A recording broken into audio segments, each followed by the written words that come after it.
Sud Radio, les vraies voix qui font bouger la France. 19h-20h, les vraies voix citoyennes. Aurélie Gros, Stéphane Pellet. Et les vraies voix citoyennes, bien entendu, c'est Aurélie Gros et Stéphane Pellet qu'on est ravis d'accueillir. Comment ça va? On est ravis d'être avec vous, comme tous les lundis. Vous nous manquiez. Une semaine sans vous, c'est une semaine de désespoir. Vous connaissez vous connaissez, on n'a pas le générique? On n'a pas le générique. Ben, tant pis, cette fois-ci. Je suis super triste, moi d'ailleurs. Philippe le chante très bien. Allez-y, Philippe. Vous voulez que je chante le chant révolutionnaire? Citoyen bon patriote, rejoins le parti sans culotte. Voilà, vous voyez. C'est ça. Bon, les droits d'auteur, c'est pour moi. Voilà, c'est ça. On a perdu tout le monde. Alors, revenez.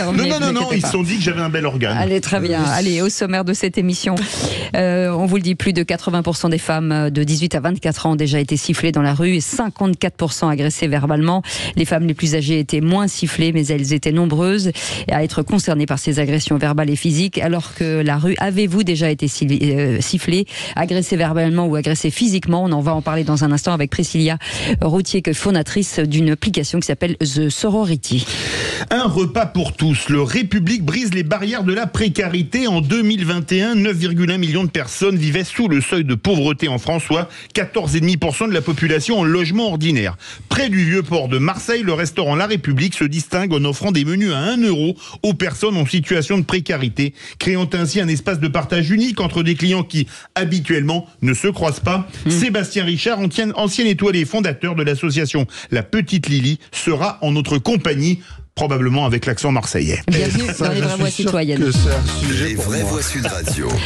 Et les vraies voix citoyennes, bien entendu, Aurélie Gros, Stéphane Pellet, avec encore beaucoup d'opérations, beaucoup forcément d'engagements, d'événements qui vont arriver, par exemple, Stéphane Pellet. Alors, 2 choses à vous dire. D'une part, on a dépassé la barre des 2300 associations, donc ça, c'est un truc qu'on va fêter, mais bon, à l'heure de l'apéro, on est à l'émission. On va le fêter au République à Marseille, en fait. On prend la réservation dès maintenant. Et puis, une émission à vous annoncer, c'est pas celle de la semaine prochaine, mais dans une quinzaine, le 10 juin, on sera avec toutes les associations, les ONG, les collectifs fondateurs du G500, et on sera là pour tracer d'une certaine manière les 1 an de ce sommet, les 40 résolutions, qu'est-ce qui a avancé, pas avancé. Je sais qu'en termes, par exemple, démocratiques, il y a des choses qui ont avancé, sur la mal-inscription, en matière de handicap, il y a aussi des choses qui ont avancé, puis d'autres choses n'ont pas avancé.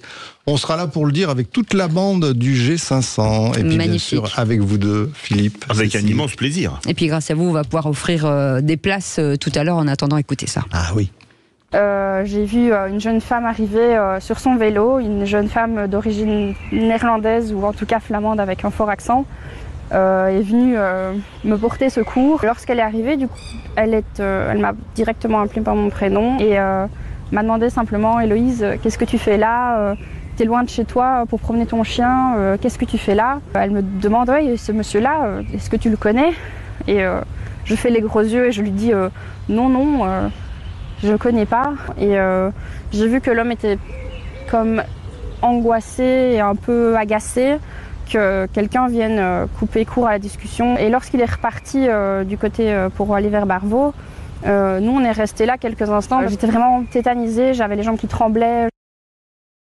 Et on est ravis d'accueillir forcément la fondatrice de cette belle association. Priscilla Routier est avec nous, de cette belle application qui s'appelle The Sorority. Merci d'être avec nous. Merci pour votre accueil. Forcément, quand on entend ça, ce sont on a envie de mettre en avant cette application qui est indispensable, Aurélie Gros. Qui est exceptionnelle. Déjà, The Sorority, en fait, ça veut dire la solidarité entre les femmes.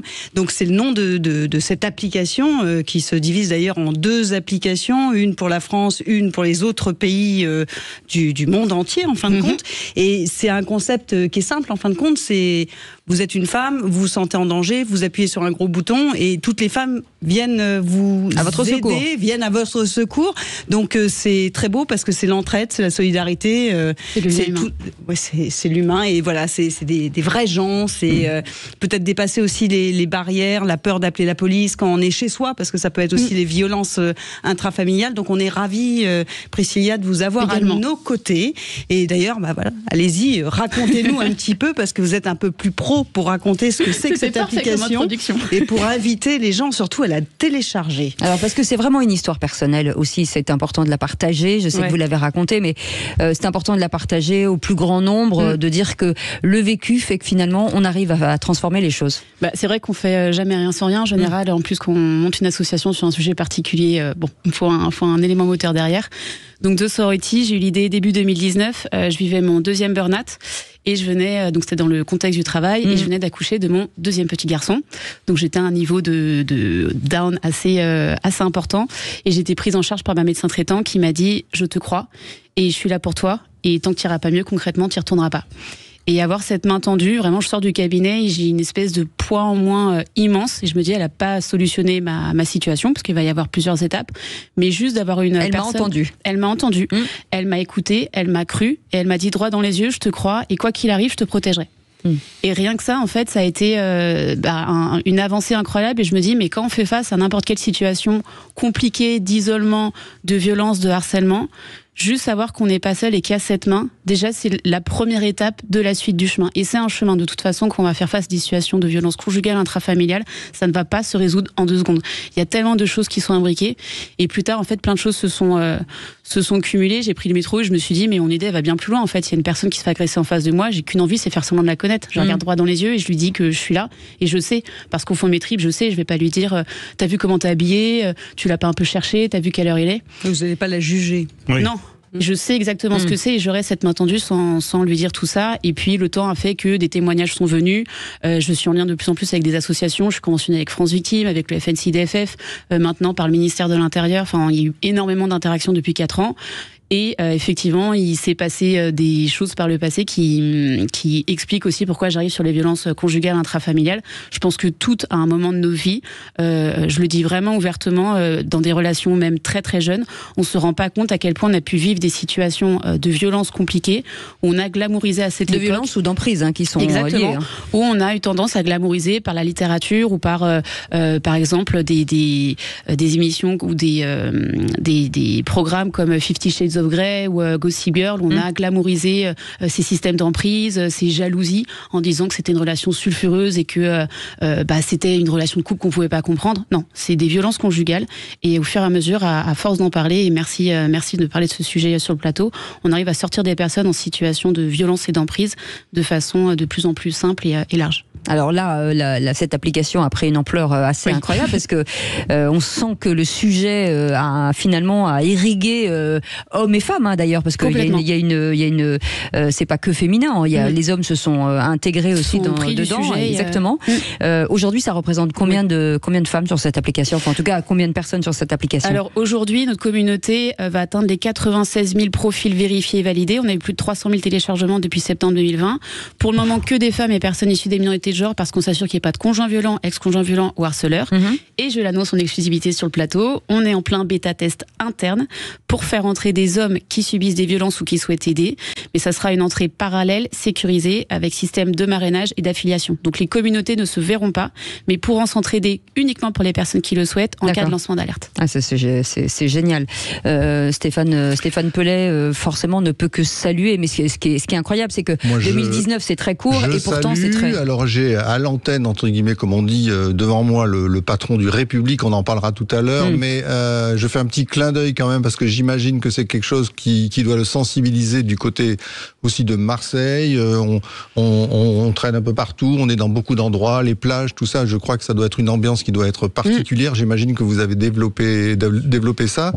Et en plus, clin d'œil, vous étiez à la place de la République tout à l'heure, là, c'est ça, pour une expérience très sympa. Vous pouvez peut-être nous raconter. On va en parler. Bougez pas. Petit teasing. Cécile n'est pas d'accord. On vous fait un coup de pub, là. Dans quelques instants.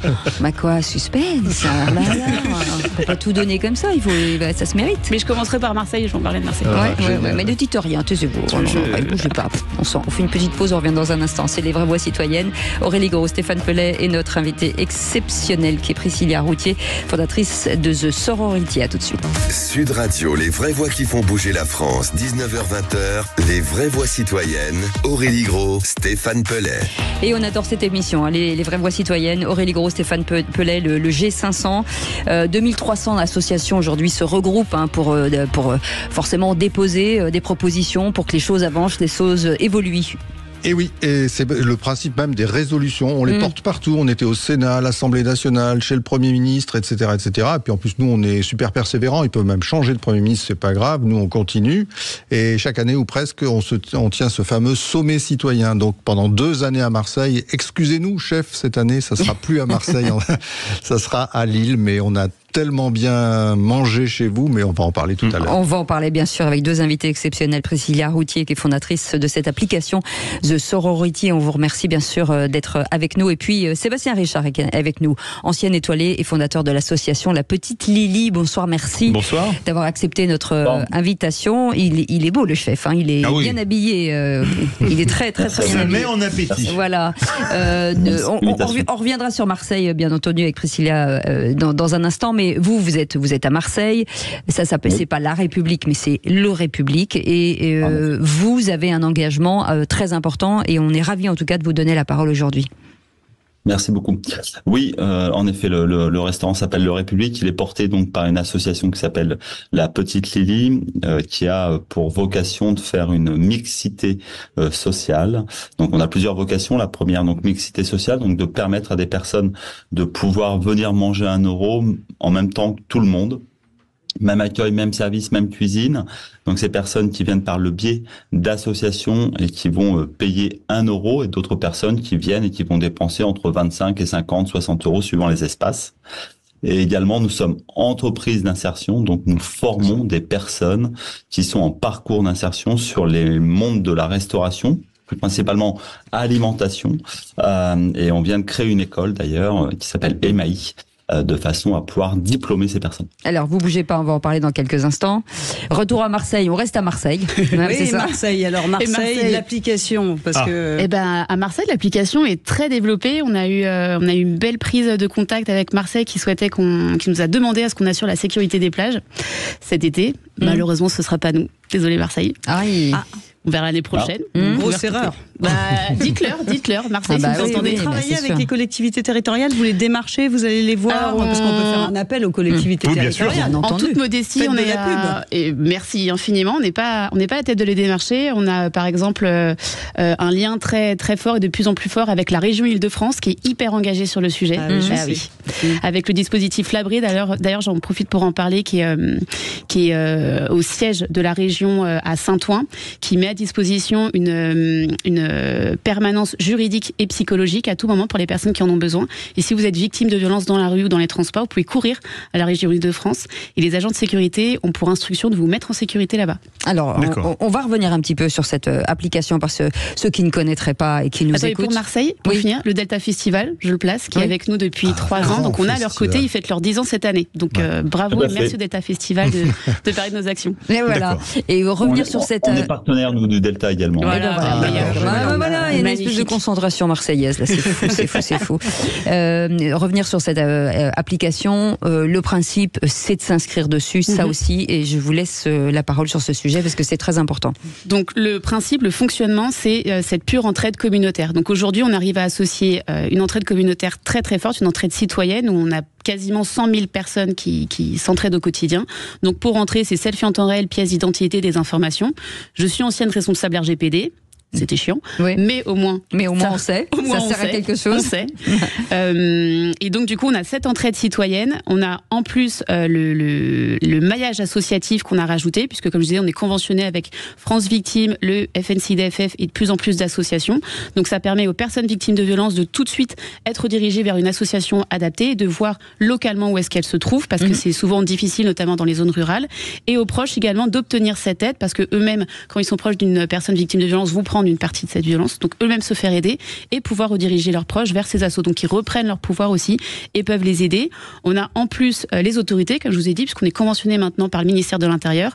Donc on a la direction de la gendarmerie nationale, police nationale et préfecture de police à nos côtés. Et on est en train d'ajouter le dernier maillon de la chaîne, qui sont les entreprises et les commerces, qui deviennent des lieux sûrs partout sur le territoire. Donc on peut se réfugier chez eux. Et alors comment on s'inscrit? On télécharge quand on est une entreprise par exemple. Quand on est une entreprise par exemple, vous avez raison. Alors quand on est en entreprise, donc on n'a pas un profil en tant qu'entreprise, on aura un point fixe sur la carte. On va avoir une petite maison verte pour une entreprise et donc on va indiquer que ces locaux sont disponibles. En tout cas, c'est une personne qui est victime de violences dans la rue, par exemple. Exactement, elle peut de façon très très simple se réfugier dans les locaux. La boucherie du pont, vous sortez du bus, vous allez à la boucherie du pont, vous dites voilà, j'ai l'appli. Exactement. Donc là, les commerces peuvent se renseigner sur notre site internet, dire qu'ils souhaitent être le sûr. On leur envoie les instructions qui sont très simples.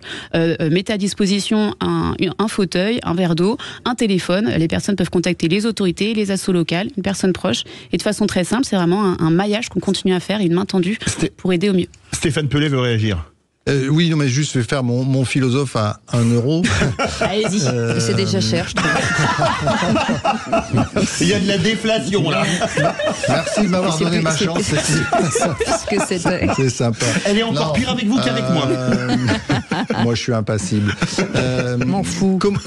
Comment on fait pour dépasser, malheureusement, les questions purement sécuritaires et quand même aller vers ce fameux volet essentiel ou premier qui est l'éducation? Comment vous travaillez, comment vous êtes associés? On communique. On communique de façon très très large. Notre force, entre guillemets, ça a été d'avoir été lancé pendant le Covid notamment. Ouais. Donc on s'est tous retrouvés derrière nos écrans et notre communauté a pris aussi vite parce qu'on a été très puissante sur les réseaux sociaux. Ça a été vraiment le bouche à oreille et le lien humain qui s'est créé. Donc c'est ce qui est le plus beau, c'est d'avoir réussi à utiliser la technologie au profit de l'humain. Ce qu'on disait au tout début, quand on a démarré, ça a été mais l'entraide citoyenne, c'est trop dangereux. Les autorités mettaient le frein, les associations également d'aide aux victimes parce qu'on n'avait pas l'habitude de faire de cette façon-là l'entraide citoyenne plus l'utilisation de la technologie au profit de l'humain. Et on prouve au bout de 4 ans que oui, ça fonctionne et ça permet de cette façon assez simple de communiquer de façon très large sur les bons réflexes. Qu'est-ce que les faits de sidération? Qu'est-ce que les faits témoins? Pourquoi on passe à travers et comment on les vit? Comment sensibiliser? J'avais juste une question. Donc la personne quand elle a l'application et qu'elle se déplace, elle se déplace en France, donc elle est suivie avec son téléphone et partout dans le monde. Ouais. Et justement, l'autre plateforme Save You. Alors Save You, c'est en parallèle. En fait, on a la communauté de sorority. La carte, c'est The Sorority. C'est vraiment la base de ce qu'on fait au sein de notre association. Et Save You, en fait, on l'a lancé en octobre 2022. J'ai moi-même une expérience d'expatriée, donc je me suis retrouvée à avoir sur mon visa écrit Housewife, alors que je n'ai jamais autant travaillé de ma vie. Et pourtant, vous n'étiez pas desperate, a priori. Absolument pas.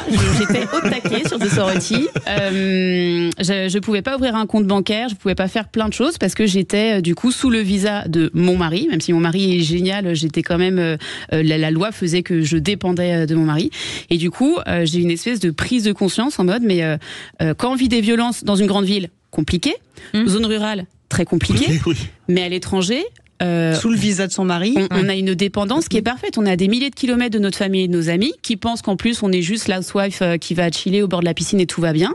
Non, on ne peut souvent pas pratiquer notre métier, nos diplômes ne sont pas reconnus, on a une dépendance administrative et financière qui est parfaite, tout le monde se connaît, même si on est dans un grand pays, la communauté française, tout le monde se connaît, donc trouver un psychologue, trouver un psychiatre, trouver un avocat, compliqué. Souvent, vu qu'on est dépendant financièrement, on ne peut pas engager de procédure, et pour peu qu'on soit dans un pays comme l'Allemagne ou le Japon, si on veut partir, nos enfants doivent rester à partir de nos pays. Enfin, il y a tellement de spécificités et du coup, on aide des familles françaises établies de France qui vivent des violences grâce à ces livres. Sébastien Richard veut réagir a priori rapidement.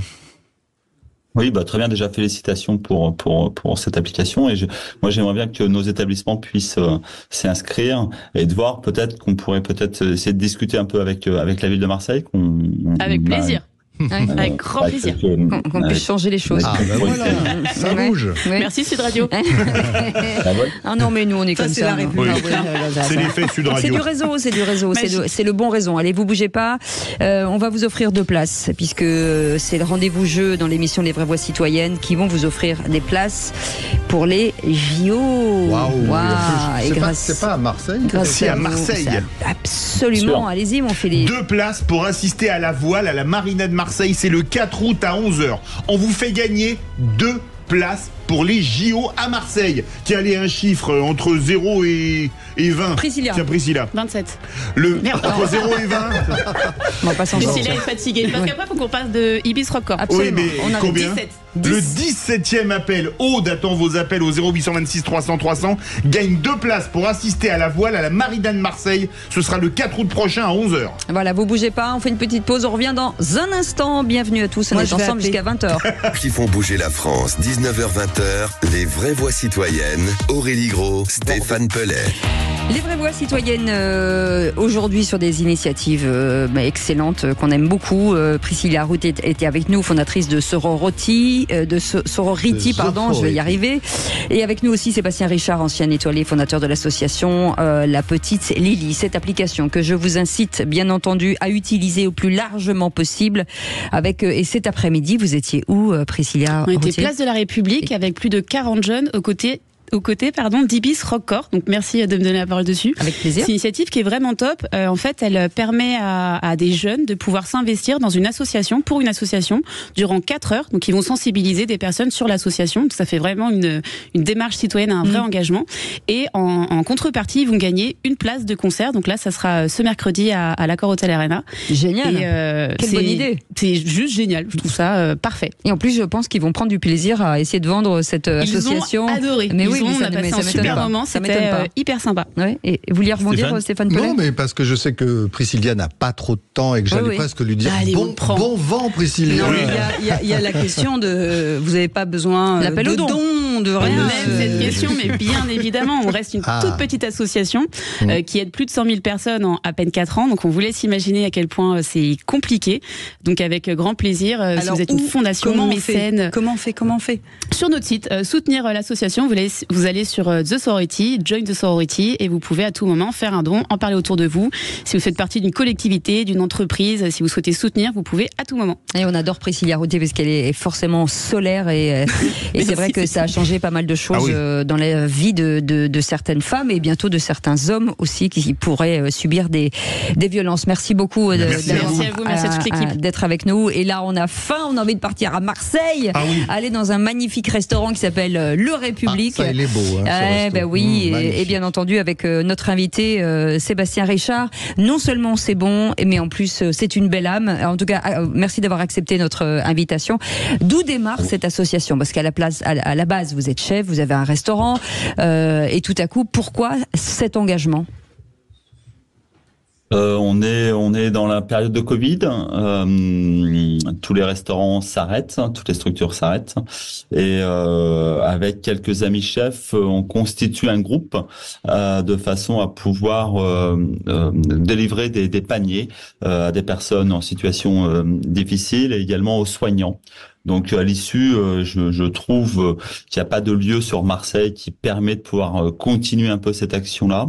Et donc j'avais déjà créé un restaurant dans le lieu où aujourd'hui il y a la République, et donc je me dis on va aller plus loin, on va créer une mixité, donc le fait de pouvoir faire en sorte que les gens puissent se côtoyer. On n'oblige pas évidemment les gens à se parler ou à discuter, mais au moins d'avoir un regard, de pouvoir s'apercevoir en fait que au République il y a beaucoup de personnes qui passent et qui peuvent s'installer et avoir une nourriture donc lié à nos convictions importantes. Est-ce qu'il y a un profil type de la personne qui vient aux Républiques?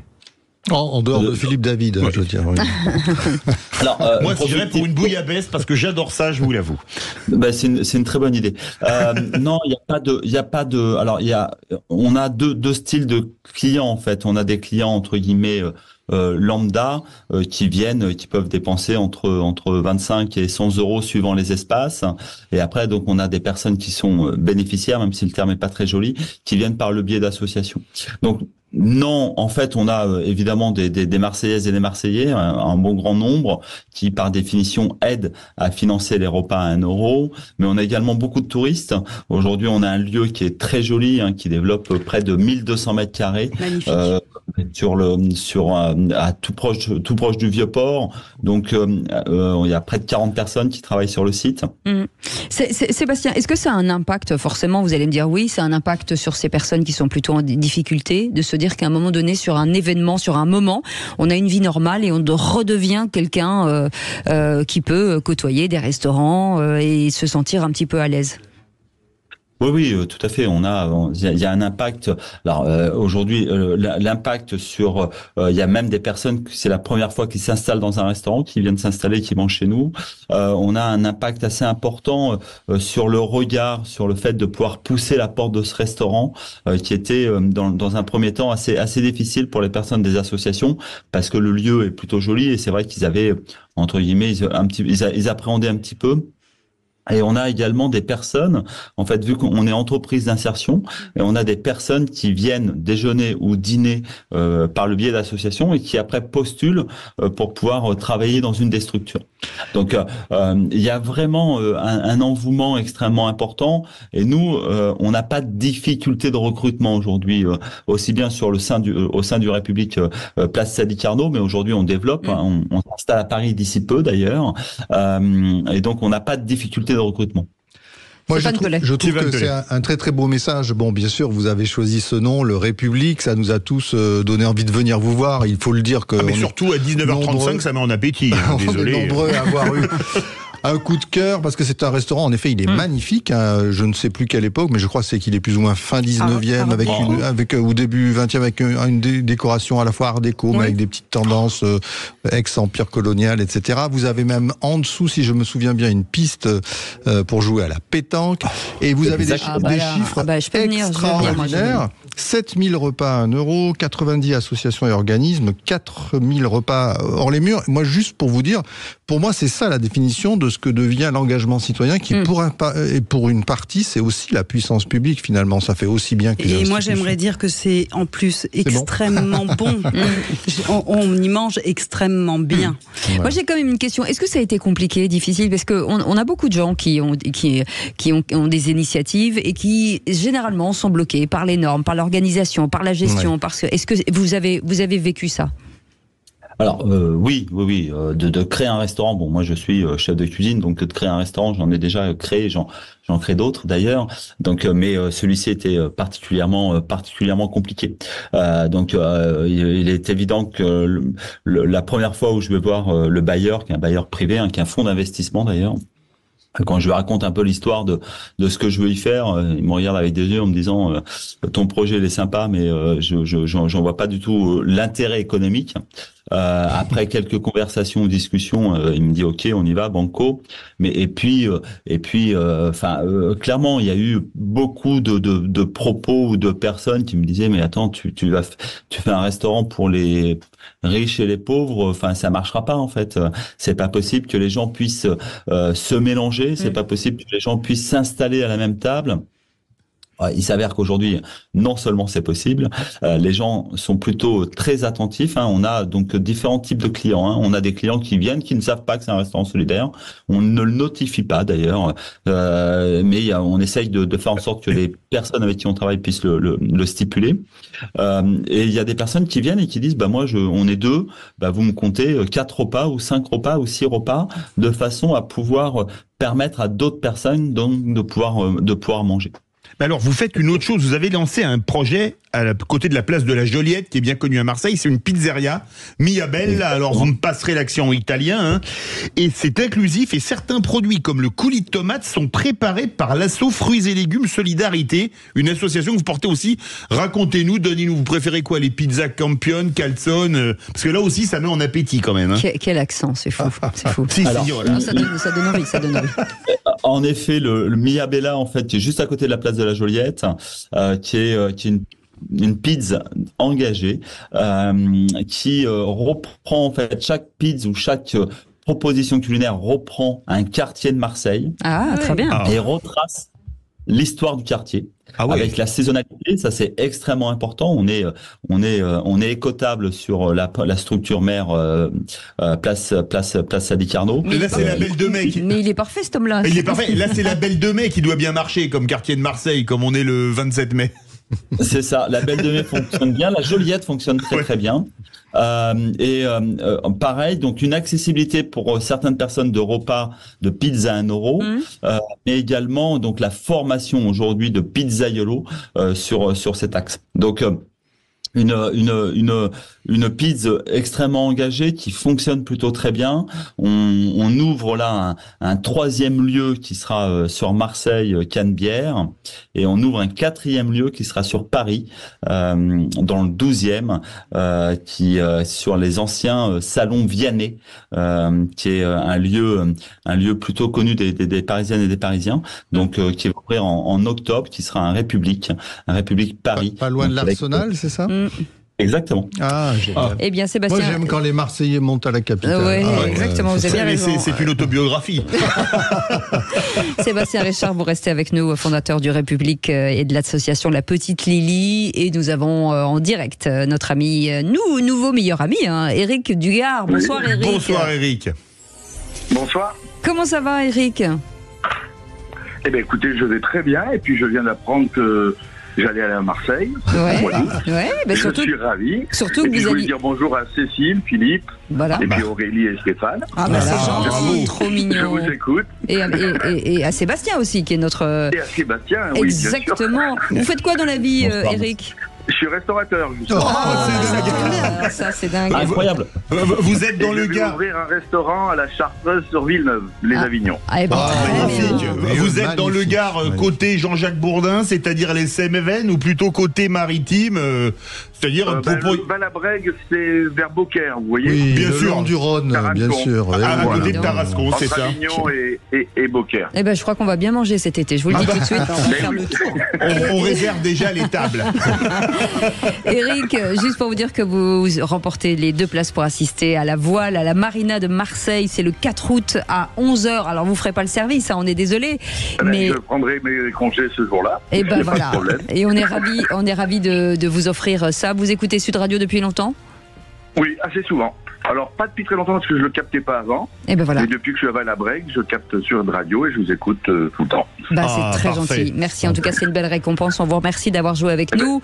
C'est moi qui vous remercie. On vous embrasse très fort. On vous souhaite un bel été, surtout beaucoup de succès. Bravo aux gens qui font ce travail-là que j'entends depuis tout à l'heure.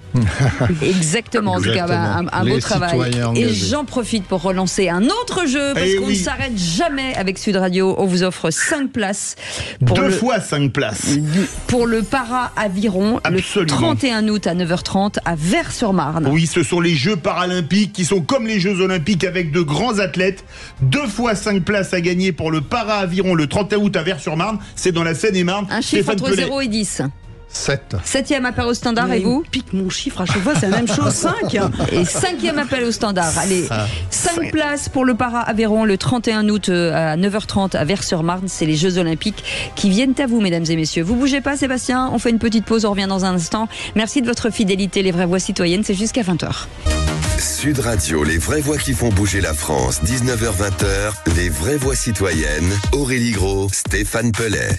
Bienvenue dans les vraies voix citoyennes. Stéphane Pellet, Aurélie Gros, le G500, avec bien entendu très rapidement ces résolutions qui vont arriver. Stéphane Pellet, c'est bien de le rappeler encore une fois. Des résolutions. Aujourd'hui, le G500, ça représente 2300 associations qui font des propositions. C'est à peu près 1 500 000 sympathisants autour de toutes ces associations qui ont suivi d'ailleurs les travaux. Bon, ben ça c'est Madame Plus. Mais Madame Plus, oui, Madame Plus, oui. Bon. Et en fait, une quarantaine de résolutions ont été adoptées au jugement, comme on appelle ça, au jugement majoritaire. Et pendant toute l'année, on les porte auprès des ministres, auprès des parlementaires pour que ça avance.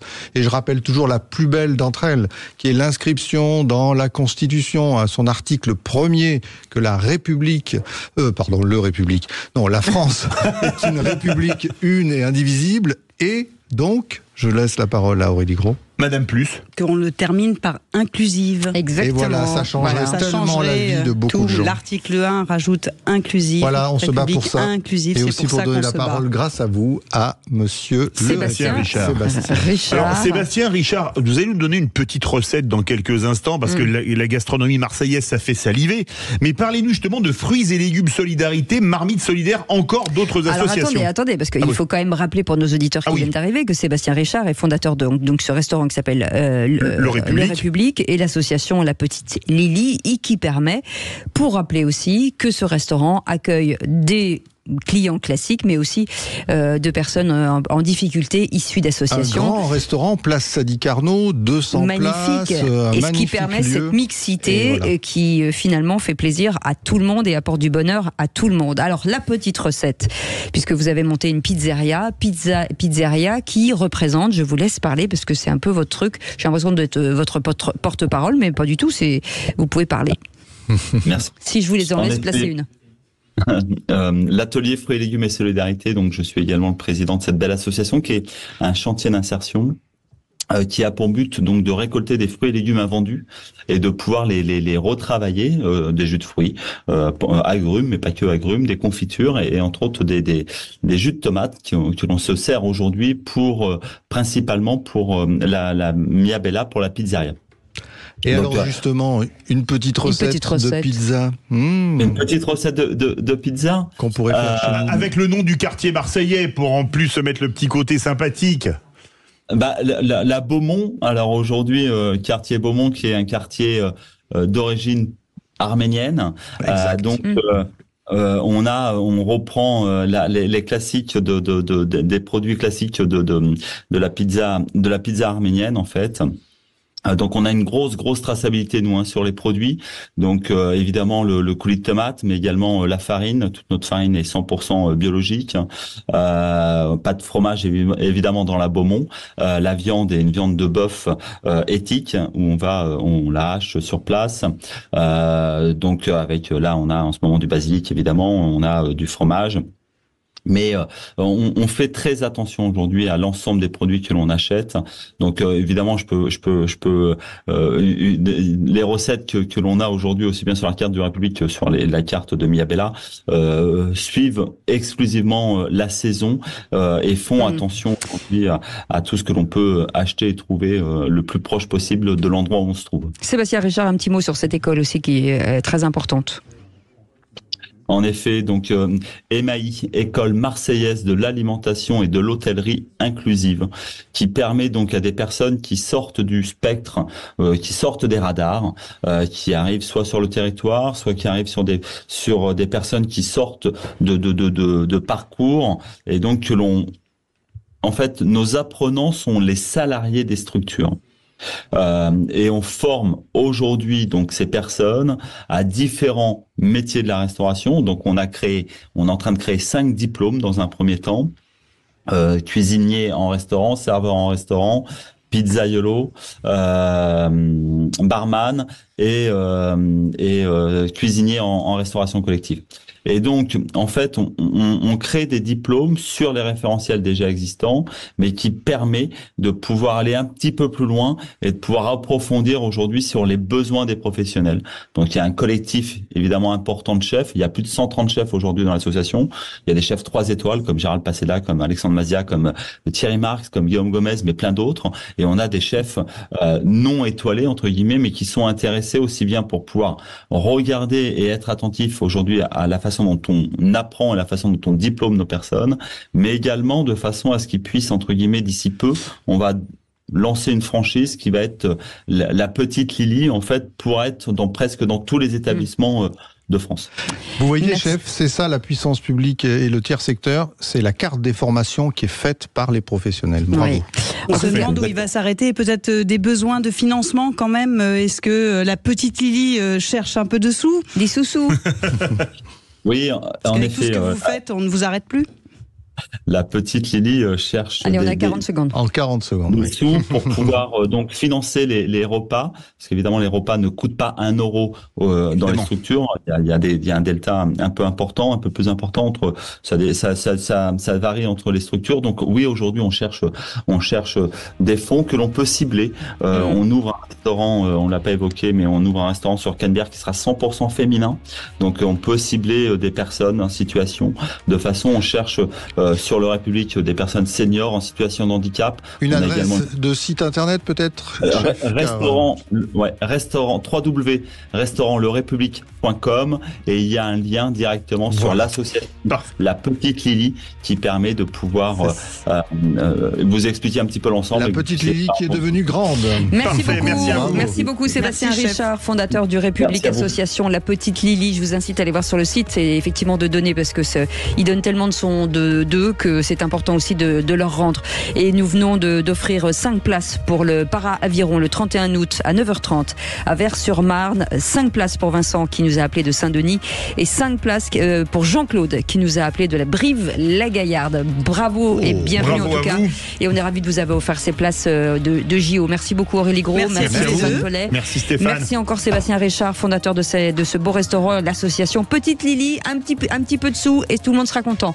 Merci Thomas, merci Aude, merci à notre équipe et on se retrouve demain 17h. Demain 17h à 20h02 Sud Radio Rugby. Tout de suite Sud Radio à votre service et entre-temps le flash de Manon Bacour. Demain 17h. Allez, à demain 17h pour les vraies voix. Salut.